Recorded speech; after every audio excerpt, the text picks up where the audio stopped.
Merci de vous informer avec PTV. Bienvenue si vous venez de nous rejoindre dans l'actualité de ce lundi 1er décembre. À Bar-le-Duc, plusieurs centaines de personnes se sont rassemblées devant la préfecture pour demander la fermeture d'un local accusé d'abriter des militants néo-nazis. On en parle dans ce journal. La feria barisienne a réuni près de 1900 participants, parmi eux le préfet et une équipe d'agents venus courir pour la bonne cause. Sur leur t-shirt, le 3919, numéro d'aide aux victimes de violences conjugales. Le collectif Jeunes en Meuse a fêté ses 3 ans ce week-end. Une journée rythmée par des ateliers, des échanges et un bilan des actions menées depuis sa création. Et à Saint-Dizier, la semaine dernière, la banque alimentaire était en collecte au magasin Carrefour. L'idée pour les bénévoles était de faire du stock pour l'hiver. Un point rapide sur la météo, un début de semaine calme mais bien gris dans nos départements avec un ciel couvert tout au long de la journée. L'ambiance restera froide, vous le voyez, quelque peu brumeuse et les températures iront de 0 à 6 degrés. Je vous le disais en titre, à Bar-le-Duc, plusieurs centaines de personnes se sont rassemblées devant la préfecture pour demander la fermeture d'un local soupçonné d'abriter des activités néo-nazis, la Taverne de Thor. Habitants, collectifs et associations ont uni leur voix pour dénoncer un lieu qu'ils jugent dangereux pour la sécurité et contraire aux valeurs républicaines. Une délégation a été reçue en préfecture, mais aucune décision officielle n'a été annoncée. Les détails avec Janice Gallard et Julien De Bruyne. Siamo tutti antifascisti! Siamo tutti antifascisti! Un chant comme cri de colère. Ce samedi, devant la préfecture de Bar-le-Duc, environ 150 personnes se sont réunies. Le mot d'ordre, exiger la fermeture immédiate d'un local qualifié de repère d'extrême droite, dénoncé pour ses liens avec des groupuscules néo-nazis. Parmi les manifestants, des habitants, des membres d'associations, des jeunes, tous unis pour dire non à l'intolérance. Ça fait déjà 10 ans, 11 ans qu'on l'a dénoncé. On a déjà fait des manifestations assez importantes, recueillant 500, 600, 700 personnes à Verdun. Et la préfecture n'a pas bougé et laisse faire, quoi. Alors qu'il y a quand même des chants nazis, il y a quand même pas mal de trucs qui sont complètement interdits là aujourd'hui. Pour beaucoup, ce rassemblement est aussi un acte de mémoire. Il évoque des signalements antérieurs, des alertes lancées depuis des années et une inquiétude grandissante face à un local qui, selon eux, aurait servi de base pour des événements violents. Moi je suis inquiet, je me mets par exemple à la place, parce que moi je suis enseignant, je me mets à la place de mes élèves par exemple, qui voient des actualités anxiogènes à longueur de semaine, qui voient que dans le domaine économique on souffre, qui voit qu'il y a des guerres ici ou là, par exemple en Ukraine, qu'on a un général qui dit que peut-être il faut que la France se prépare à envoyer des soldats ici ou là. Donc la jeunesse est très très inquiète et ça je peux le comprendre. Et ce qu'il faudrait, c'est leur donner un horizon plus positif, parce que quand on va mal, c'est là qu'on a tendance à écouter des discours parfois simplistes. C'est plus facile de rejeter la faute sur l'autre que de s'interroger sur nos propres politiques. Le message adressé aux autorités est clair, pas de place pour l'extrême droite radicale, pas de compromis possible. Les manifestants demandent que l'État prenne ses responsabilités et que la loi fasse son œuvre. La fermeture définitive du lieu est la revendication principale. Il y a un laisser-faire politique et des pouvoirs publics. Ça fait plusieurs fois qu'il y a des interpellations pour demander à la fois la dissolution de ce groupe et la fermeture de ce local. Ça n'a pas été fait.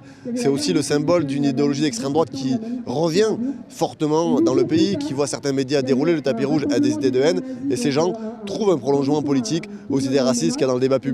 Je crois qu'il faut vraiment fermer de toute urgence à la fois cette taverne et dissoudre et interdire ce groupuscule. Après plus d'1 heure de rassemblement, une délégation du collectif a finalement été reçue en préfecture de la Meuse.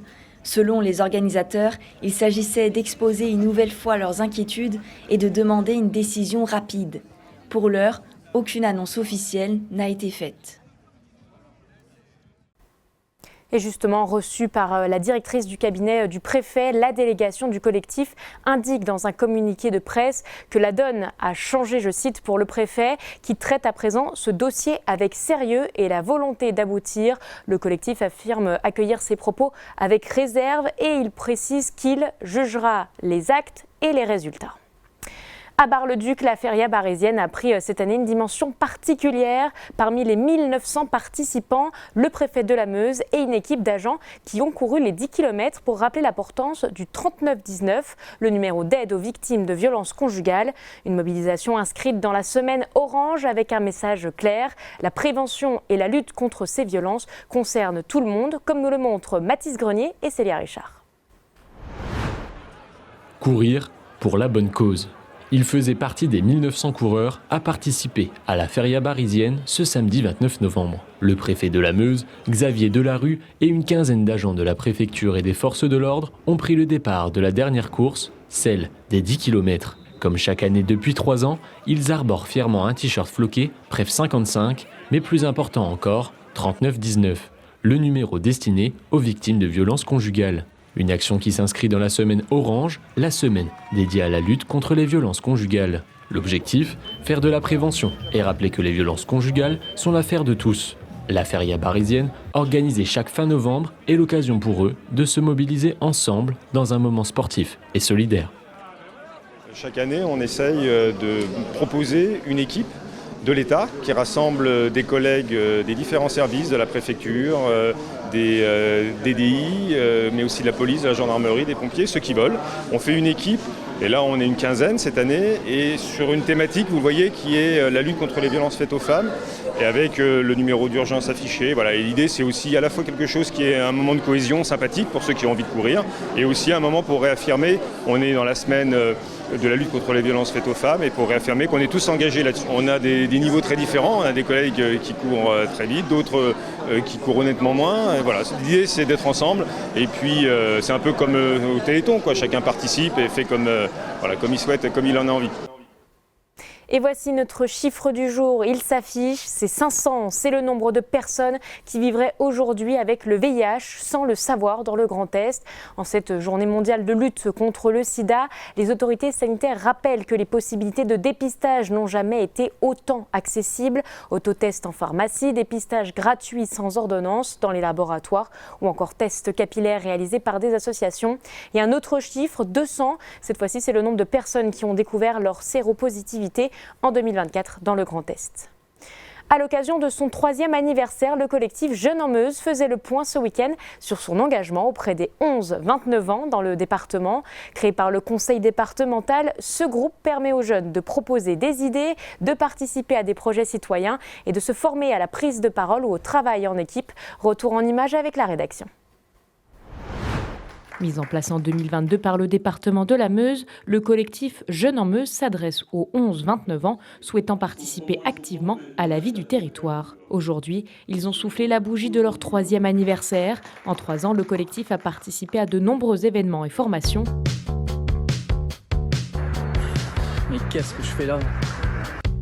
Les Dames de Meuse, un site emblématique d'escalade. Ateliers de prise de parole, projets vidéo, rencontres avec d'autres groupes de jeunes, implication lors de grandes manifestations départementales ou encore présence lors des échanges européens. On est sur des jeunes qui sont vraiment intéressés, qui ont envie d'agir pour leur département. Ils ont un vrai attachement à leur département. Il y en a certains qui sont en études supérieures loin, parce que bien sûr on est dans un secteur rural et on n'a pas beaucoup de possibilités de faire des études secondaires ici. Et pour autant, quand ils le peuvent, ils viennent. On a une jeune qui a fait la route depuis Nantes là, pour être là quand même parmi nous aujourd'hui. On a des jeunes qui sont vraiment très très engagés et qui connaissent bien maintenant le fonctionnement du département. Ils sont régulièrement sollicités par les élus, etc. Et donc pour eux, ça devient assez naturel en fait tout ça. Et c'est plutôt prometteur pour la suite. Pour cette journée anniversaire, plusieurs échanges étaient prévus, des quiz, des ateliers et des tables rondes. Les participants évoquent un espace où leur parole est prise en compte et où ils peuvent s'investir dans la construction de projets locaux. Et un reportage complet sur cet anniversaire sera retrouvé dans votre journal de demain midi. La banque alimentaire de Saint-Dizier était à l'entrée du magasin Carrefour. Ils étaient mobilisés, les bénévoles, vendredi et samedi. 2 jours de collecte pour récupérer des éléments essentiels, des produits, des conserves qui seront ensuite redistribués aux 54 associations partenaires dans le secteur. Julien De Bruyne était sur place. Ce matin, ce sont eux qui accueillent les clients à l'entrée du magasin. À Carrefour Saint-Dizier, les bénévoles de la banque alimentaire ont pris place pour la grande collecte des 28 et 29 novembre. Gilet orange, sac à la main et sourire au coin des lèvres. Pendant 2 jours, ils ont invité chacun à déposer 1 ou 2 produits pour soutenir les plus fragiles. Les produits récoltés seront ensuite redistribués aux 54 associations partenaires qui accompagnent tout au long de l'année les familles les plus démunies. Le début est toujours un petit peu lent, c'est le premier jour. On est toujours optimiste. Alors c'est vrai que c'est de plus en plus difficile. On a connu de très belles années avant Covid. On a connu des collectes à 70 tonnes. Et plus récemment, après Covid, on a des collectes qui sont plutôt autour de 30-32 tonnes. Il y a de plus en plus de gens qui ont moins de moyens, donc ils donnent moins. C'est pas qu'ils sont moins généreux, c'est qu'ils peuvent moins. Pour ces bénévoles, la mission est claire, récolter suffisamment de denrées pour tenir plusieurs semaines. Une mobilisation dans un contexte où la demande d'aide alimentaire ne cesse d'augmenter. La pauvreté progresse dans le pays et alors on ne va pas revenir sur les questions politiques et j'en passe, et on n'est pas là pour ça. On est là essayer pour trouver des solutions et apporter un peu de bien-être aux personnes qui sont dans les difficultés. Dans les collectes comme celle de Saint-Dizier, chaque contribution compte, même la plus modeste, malgré de moins en moins de donations au fil des années. Malheureusement, ils sont de moins en moins généreux, mais le principal, c'est qu'ils nous donnent quelque chose, soit une boîte de pâtes, une boîte de riz. On les remercie aussi bien que ceux qui nous donnent quelquefois un caddie entier, parce que ça m'est arrivé d'avoir un caddie entier. Elle me dit, parce qu'une année, vous nous avez aidés, on était en difficulté, et maintenant, on vous rend l'appareil. Et c'est tout bénef, quoi. Ici, la Banque alimentaire espère récolter entre 40 et 50 tonnes de dons ce week-end. Une mobilisation importante pour affronter les prochains mois. Si, elle l'avait à la main. Et vous pouvez retrouver toute l'actualité en continu sur notre site internet puissancetelevision.fr et sur notre application mobile. Dans un instant, vous retrouvez Julien Debruyne pour l'Infosport. Il reviendra sur les actualités sportives du week-end. Il y avait de la course à pied et du cyclocross. Mais tout de suite, c'est la météo.